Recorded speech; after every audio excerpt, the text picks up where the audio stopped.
My name is Erin Rodriguez. I'm age 22, and today is September 12th, 2015. We're in Sacramento, California, and I'm here to interview Jesse B. Cuevas.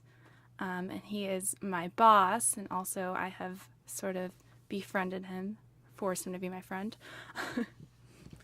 My name is Jesse Cuevas, and I'm 28 years old. Today is September 12th, 2015. We're in Sacramento, California, and I'm with Erin Rodriguez, my coworker slash friend. Okay. So, Jesse, I brought you here today because I'm really interested in archiving, things in our history. I talked to you a lot about work, and I just kind of want to get to know you a little bit more about where you grew up and your perspective on all of that. So I'm going to start with, where did you grow up? I grew up in a little town of Nicholas, and that's in California. It is about 25 minutes north of Sacramento, off of the 99 freeway. It's a little farm town, about population 250 people. That's really, really small. And, everybody knows everybody. It's a good thing and a bad thing.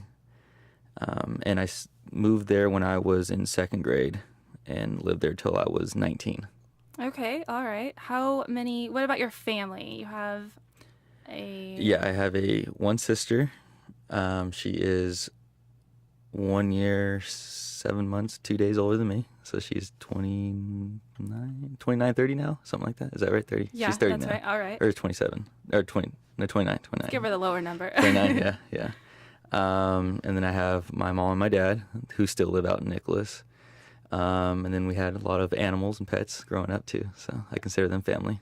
Really? Okay. Mm-hmm. What do your parents do for a living?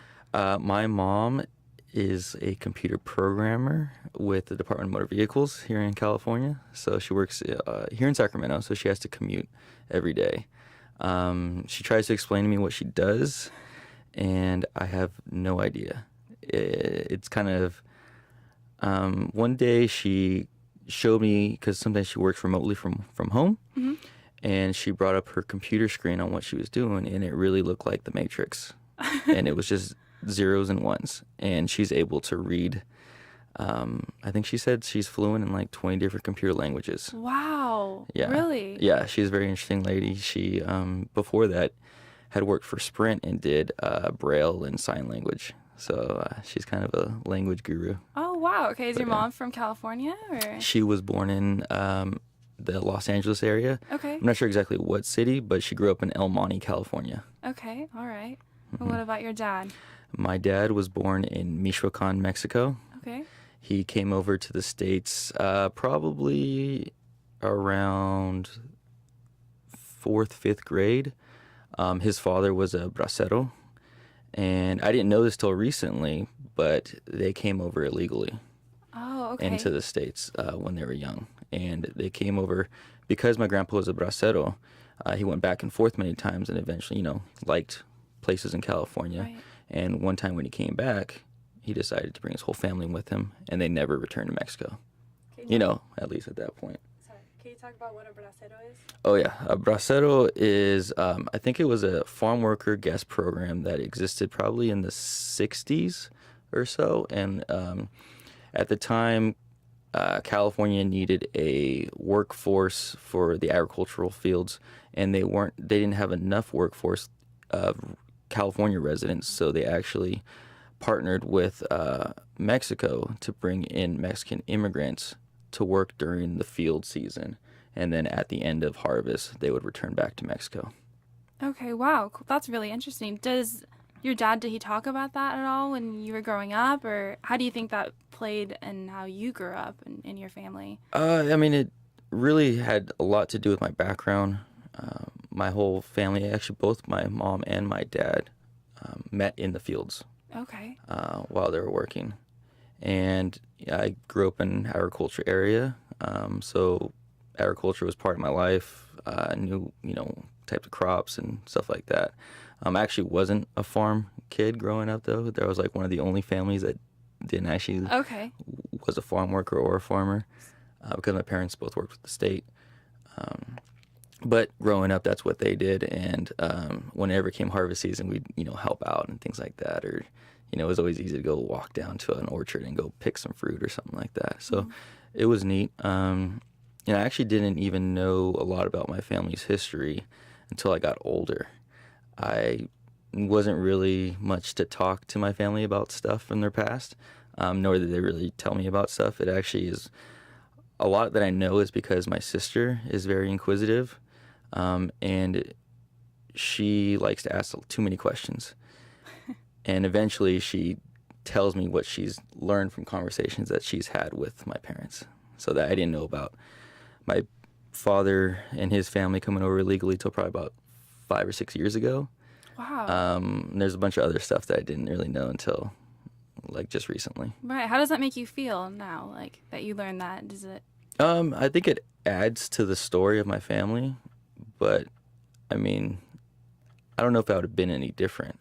Um, my parents are strong people, and it's for me, I don't really care, what they did or didn't do in their past, where they came from or whatever. We're here now, and we're a happy family, so Right. Right. but it does change in terms of politics and seeing what's happening in society. It did change my perspective on the immigrant condition. How so? Um, I might have felt in the past that, my family had gone to the States the right way, or, the preferred way. Right. But then when I learned that they had not, it made me feel like, okay, it put me in a different category of persons where I wasn't an outsider feeling bad Right. for people that couldn't get here legally, but rather I was now in that group myself that came from a family that didn't come over here legally.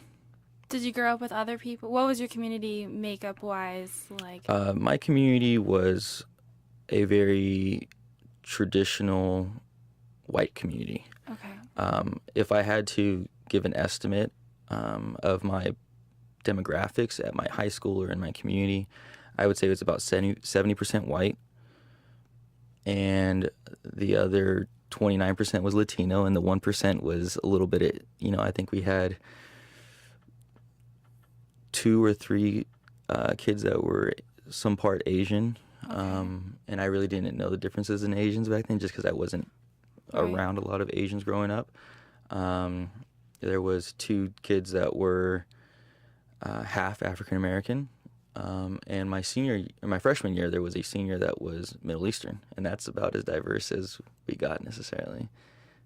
Wow. Okay. Did you ever feel like an outsider in your community, or was it pretty, I guess, open in terms of like making friends, or what kind of friend group was that? I would say that I was always well liked, Okay. but I still never felt internally like I ever fit in with anybody, and that's because I grew up, Latino and everything like that, but I grew up in a white community. So first off, I'm a Latino, a minority in a white community. So I never was, mainstream. So there was that barrier to break through. The second component is that even within Latinos that I grew up with, I did not know to speak Spanish.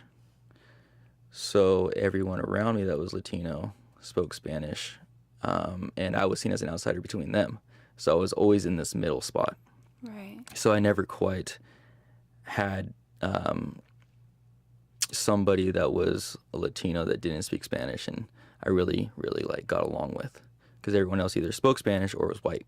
Right. Right. Does it make you feel self-conscious that you don't speak Spanish? Because I feel like I don't speak Spanish. My last name is Rodriguez, and I don't feel like sometimes I fit in because I can't speak Spanish. I can't roll my R's.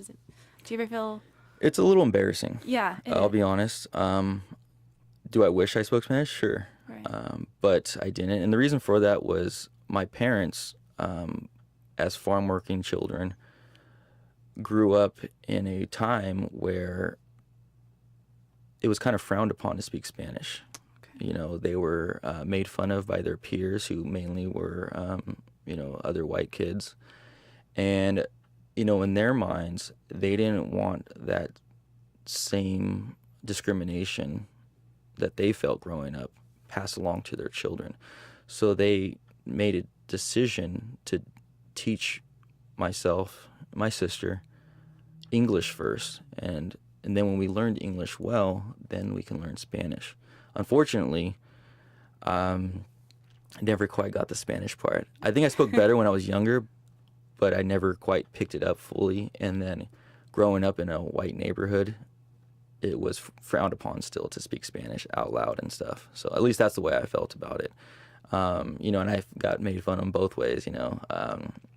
My friends that were Latino would always make fun of me because I don't speak Spanish. They said I wasn't really Mexican. They said, you're not a real Latino or whatever the heck they want to say, and you're whitewashed, you're a coconut, whatever they want to call you. So Right. that was kind of the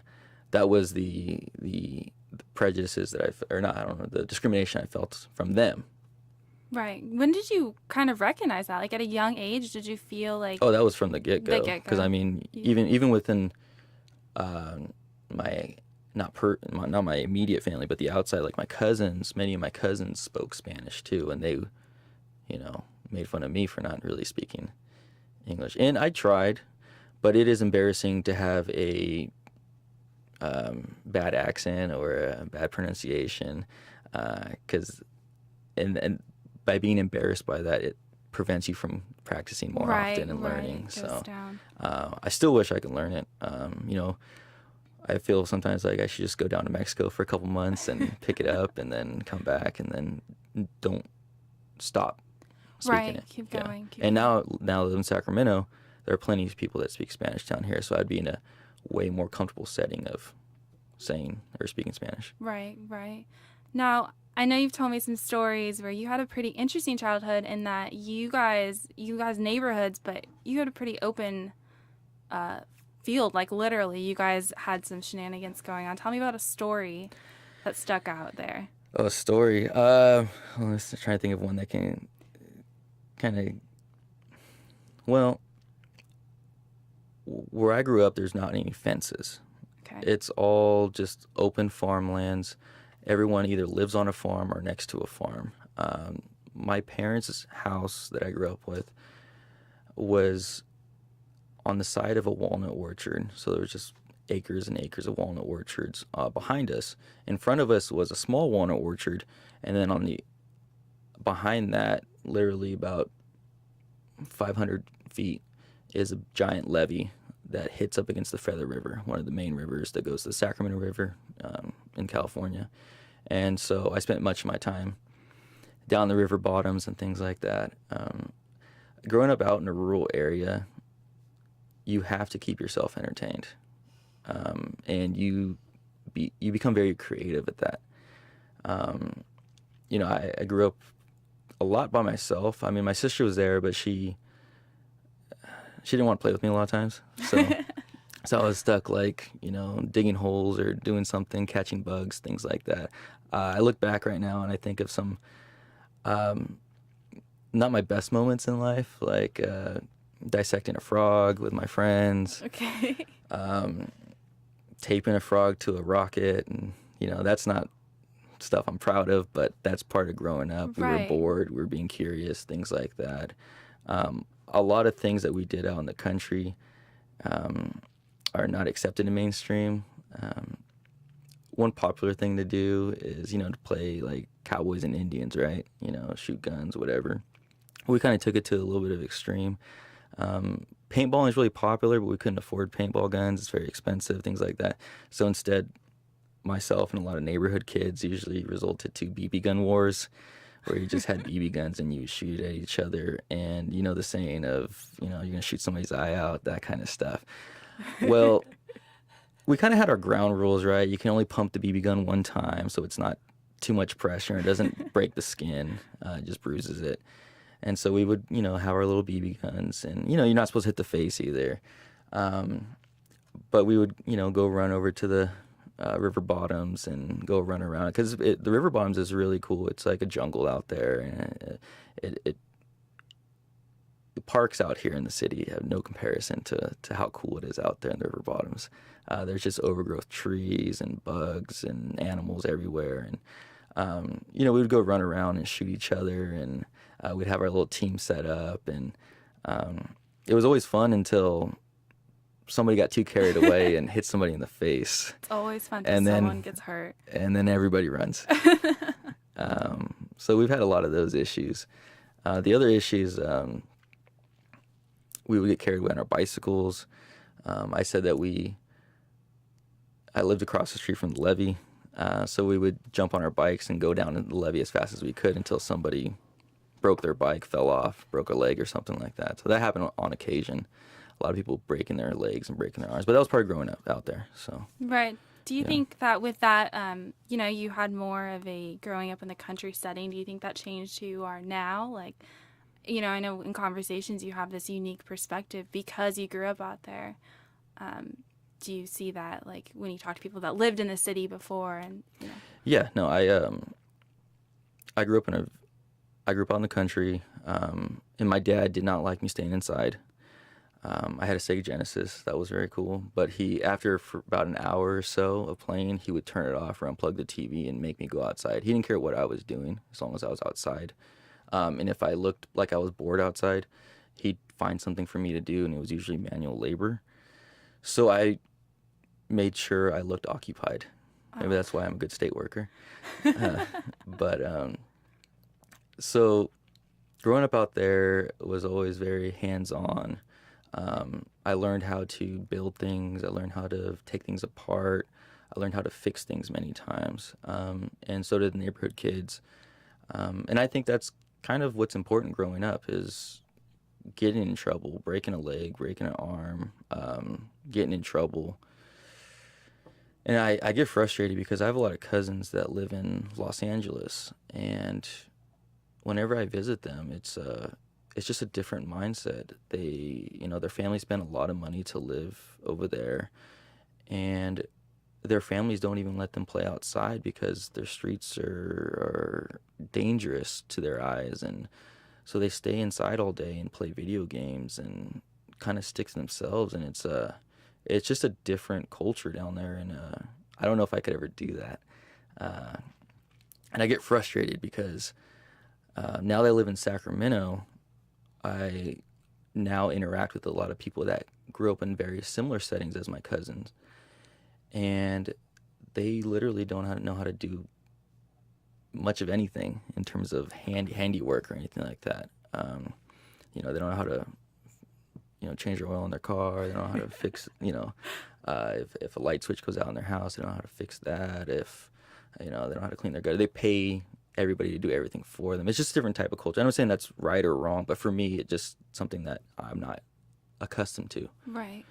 And, I think children in the city are deprived of that a little bit because I feel like I had a great experience growing up of just playing in the mud and getting dirty. My mom would yell at me all the time because she just bought me those socks and I just got them all muddy, ripped a hole in them or something like that, or my jeans, and she'd get pissed at me. But my dad would just be like, attaboy, stuff like that. So. Okay. Going back to, I just can't stop thinking about when you grew up by the river and the levees and stuff, and we work in the assembly member's office, and you do some water and environmental stuff there, and does it look different now back then than it does now? Like, is that something that you see there that you think about often, or that you Yeah, I mean, everything. I grew up around water, ag, all those environmental issues, but I didn't look at it back then as an environmental issue. I just looked at it as farmland growing up, my backyard, things like that. I never understood why things happened a certain way, or many times because I grew up in basically next to a walnut orchard, there'd always be spray rigs going around and things like that, and you never really understand or realize the environmental impacts that those things can have on people's health or the environment's health and stuff like that. And looking back, I'm kind of knowing now what I know about environmental policy and things like that. I kind of don't think I should have been out in the fields like I was because it possibly was dangerous. Right. But I mean, it was fun. But everything for me and the work that I do today is so much easier because of my background. So when I started working on environmental policy, everything clicked really fast because if somebody said, "Oh, there's this issue with how tractors spray, pesticides or something," I already had a context of what that looked like, what that meant. The seasons of crops, things like that. The river flows. When are the flood seasons? How does the flood seasons happen? What are the roles of levees and things like that? Like it already had a good framework in the back of my mind, so that stuff came fairly easy to me, and it's a little frustrating because I work in a building that is comprised mostly of people that grew up in urban settings, so it's difficult to have a lot of these conversations and make policies with other people about rural California when they never stepped foot or grew up in rural California. Right. How did you get, I guess, involved in politics? Were you in student government in high school, or No, I mean, how'd you step into that one? one time I ran for student government. I think it was probably sixth, seventh, or eighth grade, and anyone that wanted to be like class president could stand up and make like a 5-minute speech, and other students stood up and said, "Oh, or I'm going to extend recess time, or I'm going to provide more balls in the playground, more kickballs or whatever." But I knew that was just BS, basically, and you couldn't do that necessarily, or if you were trying to do that, you wouldn't have a plan to do that. So I unfortunately lost that because I was a realist and just said I was going to represent you, and if you have concerns, let me know, and I will do my best to. I was a boring politician, so that I tried it in the beginning, and that kind of didn't work. I really don't. I've realized that a lot of people that work in the building, the Capitol, and get into politics kind of just fell into it. And for myself, I kind of fell into it.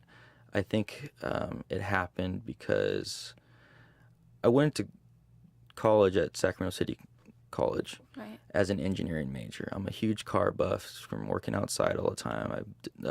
My first car, me and my dad built together, a 65 C10 pickup, really cool, short bed, big window, real rare, show truck. Anyways, my goal back then was to be a car designer for General Motors. But then when I got to college, I realized that, and I was really good at math and engineering, physics, all that stuff. Okay, I didn't know that. I realized that just because it's my hobby doesn't mean it should be my career. And going to City College was very eye-opening because I started to see and meet with people from totally different backgrounds and realize there's tons of problems out there in the world, from urban to rural, and that maybe there's something bigger out there for me to do.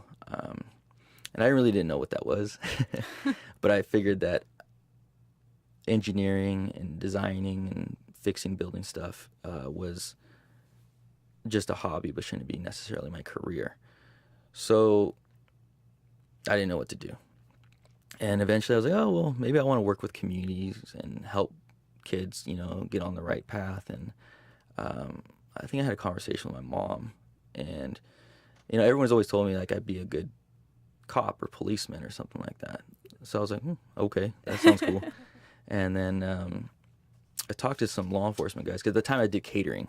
Okay, that's right. As a occupation to pay for school. And one time I did a catering for a CHP event, California Highway Patrol event.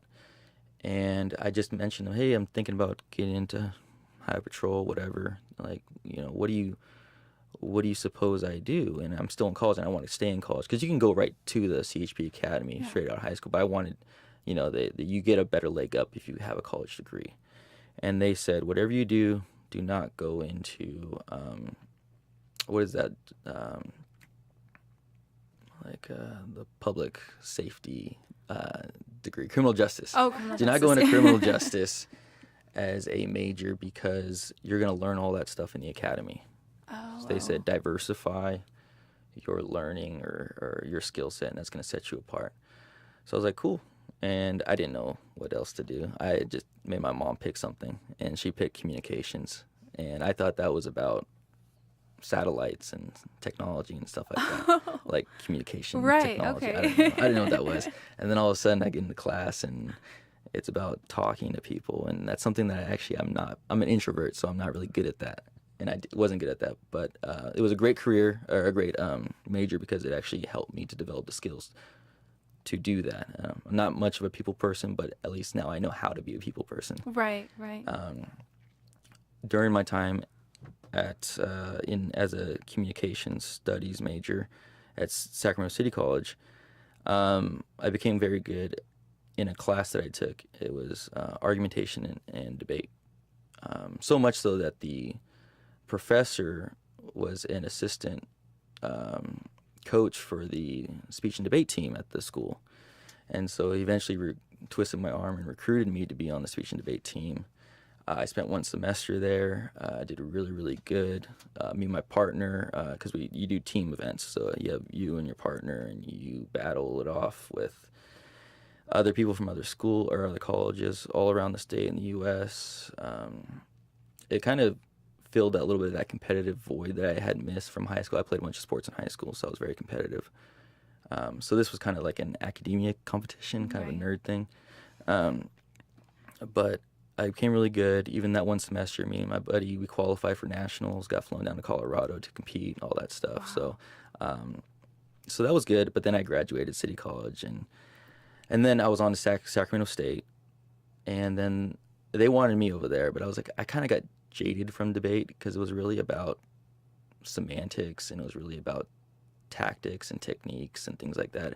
It really stopped being about real policy issues and how to find solutions. Right. So I said, all right, I kind of checked that box off. I know how to be persuasive and things like that. Now, how do I do something else? So I went into student government, and I just volunteered for a couple of school, committees or commissions or whatever. And then eventually this guy who's going to run for student body president asked me to run for vice president. I don't know, because he liked what I did. I don't know why, but I successfully won that and then was student vice president at Sacramento State. And then I graduated the year after, and I was still on the path to go to CHP. Okay.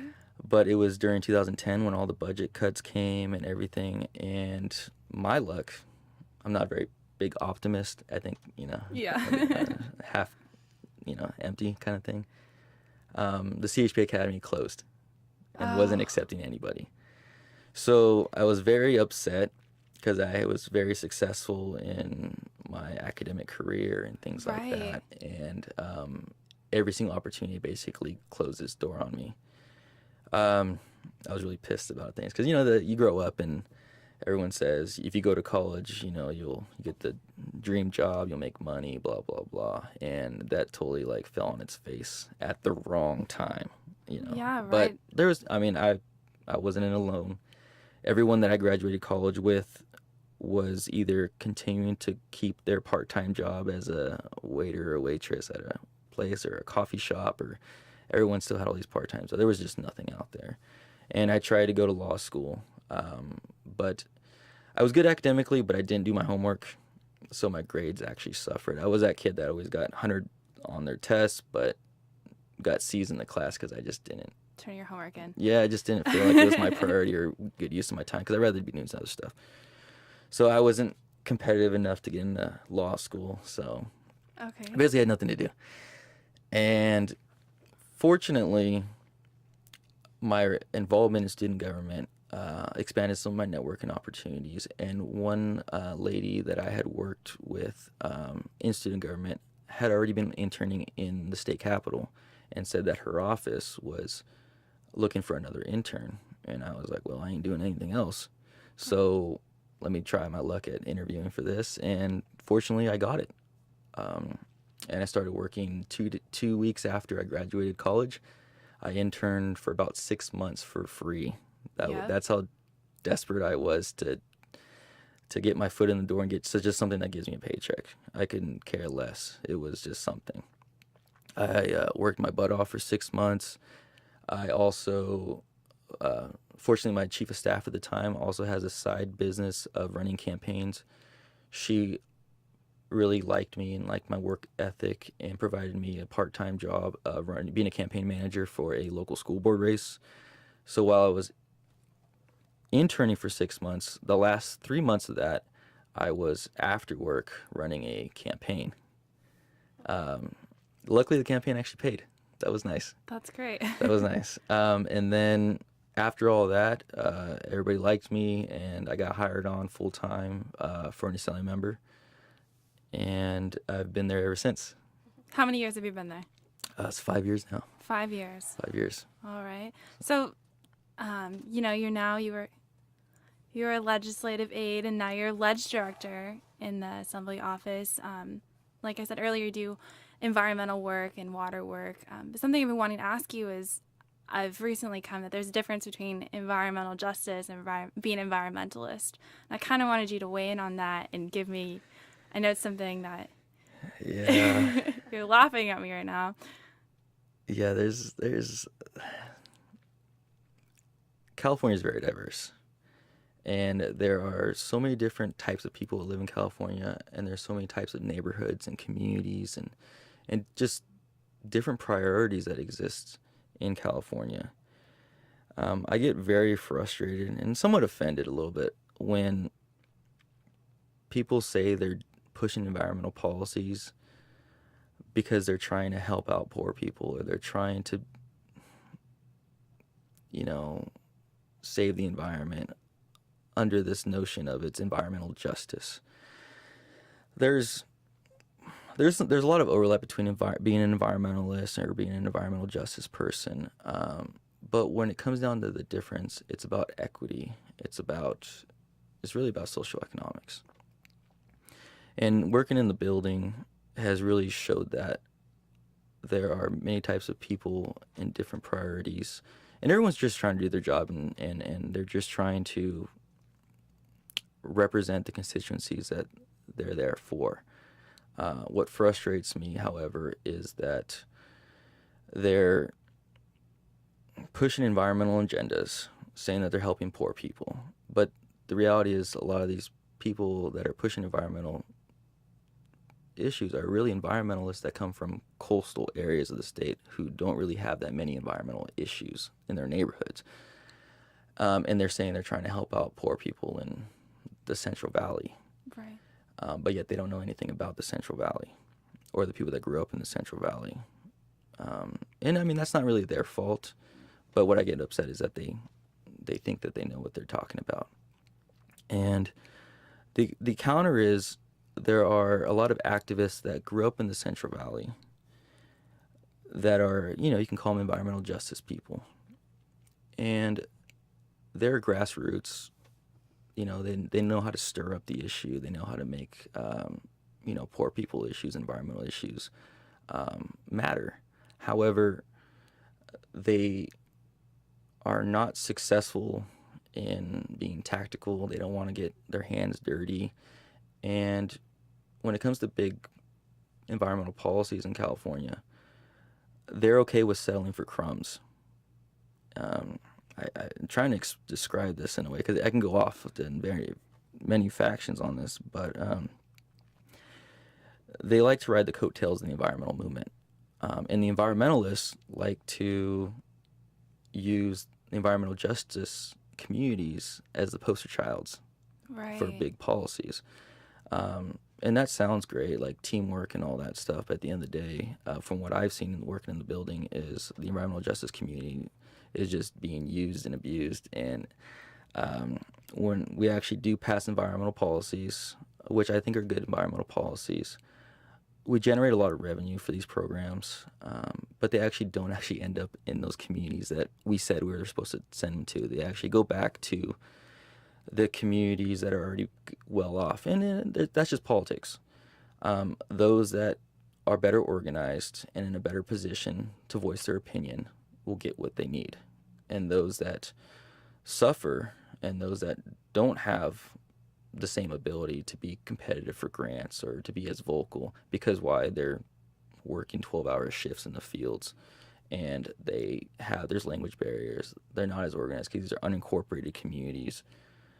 They get left in the dust, and it's frustrating. It's frustrating. So I think there is a big difference between being an environmentalist and working on environmental issues for an environmental justice purpose. I just hope that there are those that kind of see that a little bit more and become environmental justice advocates, but also be as tactful as environmentalists and be strong politically and not just be kind of a grassroots person. Okay. Yeah, no, So, I think, I grew up in the Central Valley, and I think I probably was one of those people who I can stir up the issue, but I didn't even in my own community understand those. And working with you, I feel like I've kind of altered that to me, the truth that lies in the middle that I wasn't getting before. And I think that you do a fantastic job every day working for the Central Valley and, making sure those people are represented in a clear way, not yeah. just coastal LA, San Diego. Yeah, and I think that goes to other issue areas as well. Everybody likes to complain that, life's not fair or, the political policies that we have are just not right. But then they don't have a plan or a solution to fix that. So that's the problem is everyone likes to say that there's a problem and shout out. And then when they're given the opportunity, they forget to focus on what could be a solution. And so that's, part of the reason why I like to do what I do is, and it goes back to being as an engineering background, Right. is find a problem and engineering a solution for it. Okay. Is there anything else that you wanted to add or say or Not really. I'm where? kind of an introvert, so I don't really like to Yeah. explain things or go off on things unless I'm being asked. So, Right. Okay. Where? I guess just ending. Where do you see yourself in the next 10 years? well, I like what I do. I like being in the policy realm. I would like to continue being a bureaucrat in the public sector, but working on things that I really feel help disadvantaged communities. And then one day I actually have dreams of opening up a nonprofit that really caters towards underserved youth. And actually, what it would be similar like a community center / school, Okay. where the things that you don't learn in school, I would be teaching them, like how to put a roof on a house, how to do electrical work, how to fix a car, and eventually that would give them the tool sets. And I'd be partnering up with community construction groups and things like that. And eventually that would give them the tool set to get into a trade and lead them on to a professional career. But that's a long-term dream that would need a lot of capital. But I'm hoping that I develop that capital throughout the future, and my networking skills with working with big companies and groups will eventually lead that way. Okay. Well, thank you so much for taking the time to do this with me. I have no doubt that you will do that and accomplish way more. Well, So thank you. I thanks. appreciate this. I was a little nervous about this, but You went well. just, you gotta do what you gotta do. Thank you.